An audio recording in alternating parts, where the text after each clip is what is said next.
வாங்க எங்கள் ஃப்ரைடே ஒரு நாள் எப்படி போச்சுன்றதை பார்க்கலாம். தோஹாலேருந்து 35 to 40 மினிட்ஸ் தான் அல்கோர்ன்ற பிளேஸ். அங்கே ஒரு சூப்பரான ஜூ கம் பார்க்குன்ற இடத்துக்கு தான் போயிருந்தோம். அல்கோர் பார்க்னு ஷார்ட்டாக சொல்லுவாங்க.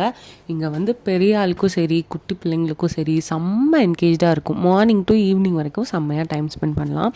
இங்கே வந்து நிறைய அனிமல்ஸ் இருக்கும், பேர்ட்ஸ் இருக்கும், எல்லாமே ரொம்ப பக்கத்தில் பார்க்கலாம். அதுதான் வந்து செம்ம த்ரில்லிங்காக நம்மளோட இன்னர் சைல்டை கொண்டு வர்ற மாதிரி ஒரு விஷயந்தான் இது.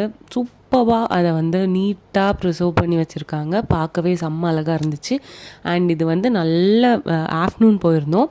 பட் சுத்தமாக நமக்கு வந்து அந்த வெயிலே இல்லாத அளவுக்கு நிறைய ட்ரீஸும் அங்கங்கே ரெஸ்ட் எடுக்கிறதுக்கு இந்த மாதிரி நிழலான இடங்களும் வச்சுருந்தாங்க. பீகாக்லாம் ரொம்ப ரொம்ப பக்கத்தில் பார்த்தோம். அண்ட் ஒயிட் பீகாக்கும் பார்த்தோம். இது வந்து ஓவராலாக என்னெல்லாம் பார்த்தோன்றதை ஃபுல்லாக அக்கமெண்ட் பண்ணி போட்டிருக்கேன். அண்ட் ஜிராஃபி இருக்கும் யூஸ்வலாக, பட் இந்த டைம் ஜிராஃபி இல்லை. அதுதான் ரொம்ப அழகாக இருக்கும். அண்ட் இந்த குட்டியான செம்ம க்யூட்டு. ஜைனுக்கு வந்து கேட்கவே வேணாம். ஆக்சுவலாக இது மட்டும் இல்லை, இங்கே வந்து ஒரு வேறு லெவலான பெரிய பார்க் இருக்குது. அங்கே ஆக்சுவலாக அன்றைக்கி போக டைம் இல்லை. அண்ட் நீங்கள் வந்து ஃப்ரீயாக இருந்தீங்கன்னா கம்பல்சரி போய் பாருங்கள். ஃபைனலி சூப்பரான சன்செட் பார்த்துட்டு மனசு ஃபுல்லாக செம்ம டயர்டாக எம்ஆர்ஐயில் போய் ஒரு ஷவர்மா சாயா குடிச்சிட்டு முடிச்சிட்டோம்.